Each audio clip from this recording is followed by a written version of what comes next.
এই যে এখানে দিলাম। হ্যালো গাইস, আসসালামু আলাইকুম। এখানে কিন্তু মিষ্টি বানানো হচ্ছে, অরিজিনাল থানার মিষ্টি। আঙ্কেল মিষ্টি বানাচ্ছে। কি কি দিয়ে মিষ্টি বানানো যায়, আপনারা যারা বাড়িতে মিষ্টি বানানো ট্রাই করবেন তো অবশ্যই কিন্তু কাকা সব কিন্তু বলে দেবে। আপনারা বিশেষ করে দেখেন, অনেক সুন্দর অরিজিনাল ছানা মিষ্টি। এখানে 4 কিলো পরিমাণ ছানা দিলাম। 4 কেজি ছানা। হ্যাঁ, তারপরে হচ্ছে আপনার 400 গ্রাম দিলাম হচ্ছে আঙ্গুর ময়দা। 400 গ্রাম আঙ্গুর ময়দা। এই ময়দা কি মানুষ সবসময় বাজারে পাওয়া যাবে? হ্যাঁ, খোলা একদম পাওয়া যাবে। তারপরে দিলাম হচ্ছে পরিমাণ মতো বেকিং পাউডার। ঠিক আছে, আদা দুধ বেকিং পাউডার দিলাম বেকিং পাউডার। তারপরে দিলাম হচ্ছে আপনার এলাচের গুঁড়া। এলাচ গুঁড়া। এটা দিলে কি হয়? এটা অনেকটা টেস্ট বৃদ্ধি করে, সুস্বাদ, অনেক সুস্বাদু।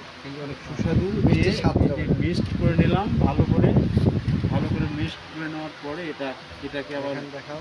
লুচি করা হবে। এইভাবে মিক্সড করে নিতে হবে।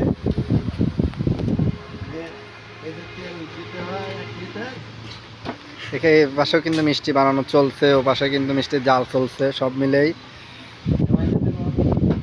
যার যার মিষ্টির দরকার, মিষ্টি বানানোর পদ্ধতি আঙ্কেলের নাম্বার দিয়ে দেব, অবশ্যই কিন্তু যোগাযোগ করবেন।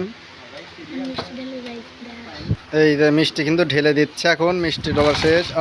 ওই দেখো গরম মিষ্টি। অনেক দূরেতে ধরার কারণটা হচ্ছে একটাই, মিষ্টির রস গায়ে পড়লে খোসা উঠে যাবে ডাইরেক্ট।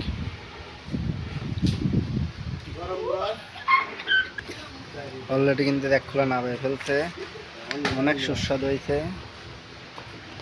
এই পর্যন্তই আজকের মতন। ধন্যবাদ। সবাই কিন্তু মিষ্টি বানানোর সঠিক পদ্ধতি দেখায় দিচ্ছি। তো ভিডিও দেখে ভালো লাগলে লাইক শেয়ার অবশ্যই।